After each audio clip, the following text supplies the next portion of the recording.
Good morning, artists. Today we're going to talk about puppets. I thought some of you might like a little supplemental art lesson, so I was thinking puppets.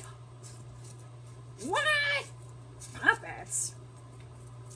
We can make puppets with things we have at home, like one of Dad's old socks, or a paper bag. Hello.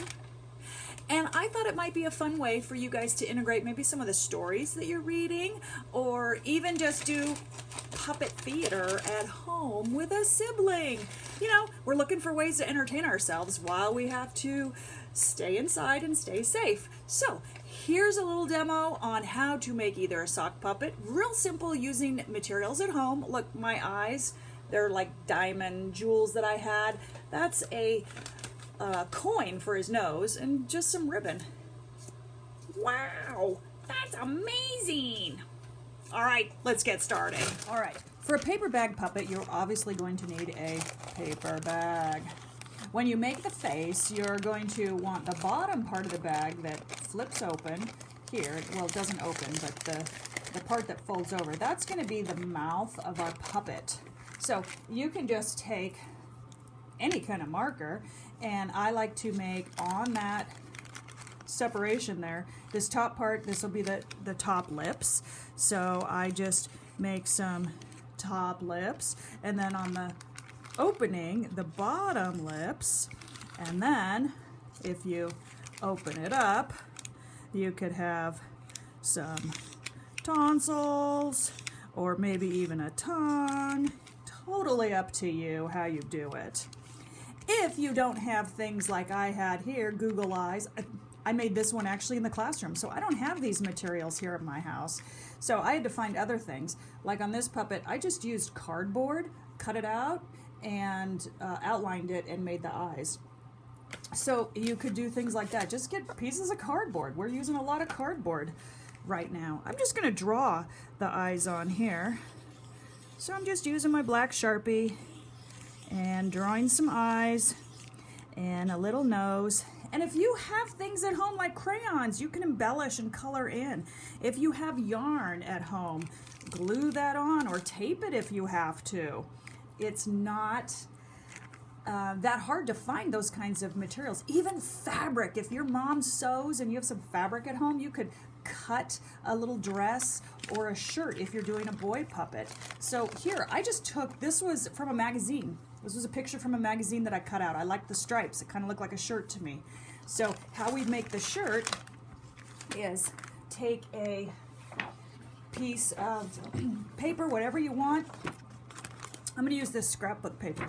So, excuse me, I put my puppet, my paper bag on top, and I kind of line up the edges and line it up right underneath where the lips are. So I line that up like that.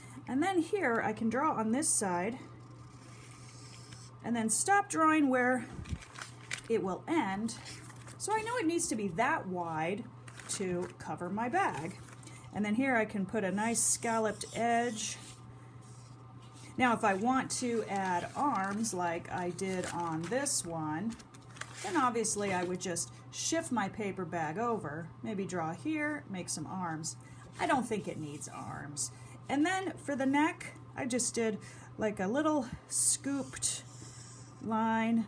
Maybe there's some buttons on this shirt. And then I'll cut that out and I'll glue it to my bag. And you do the same thing for a pair of shorts. I did a skirt for her, but if I wanted shorts, I'd do the same thing. So I know that my shorts need to be this wide, so that could be the top of the shorts, and then maybe just even something like this.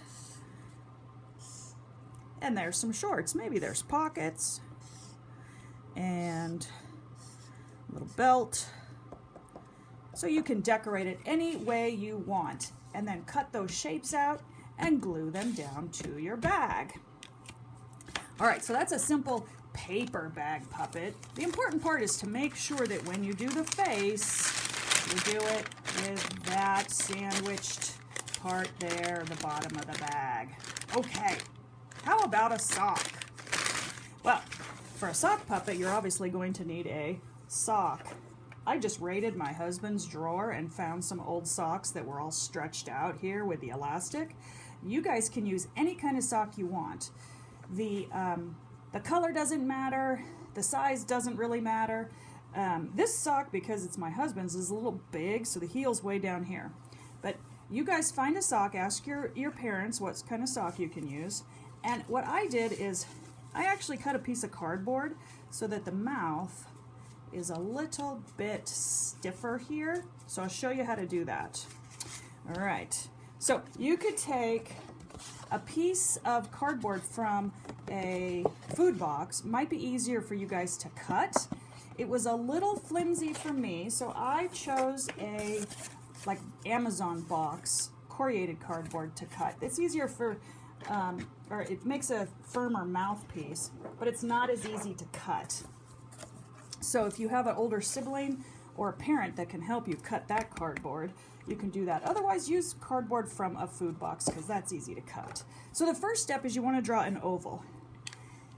Here's how I did the oval so that I know it's the right size for my hand. I took the span from my thumb to my index finger and I laid it down on the cardboard. So if you do that, then the oval will be about the right size for your hand. Does that make sense, artists? All right, so if you do that, then I know the top of my oval and the bottom of my oval where they need to go to. All right, so now I'm gonna cut that out. Don't know where my scissors went. All right, so I cut my oval out. Now I'm going to fold it in half. I like having the top part of the mouth a little bit longer than the bottom part, so I fold it a little unevenly so that the top overlaps a little bit like that. But you're the artist, you can choose how you do it. See, now that fits nicely in my hand and it's easy for me to move it. Hello, I'm going to be a puppet. All right, so I got my cardboard, my sock. I'm gonna lay it down with the heel down at the bottom and put my hand in there just to show you. There's the heel part. So I like to put the cardboard in with the heel here at the bottom part, but your hands are littler than mine, and if you have a big sock like mine, you may have a lot of extra material, so that's okay. You can just pull it up and then you're going to shape it that way, and then we'll tuck that piece in. So let me show you how to do that.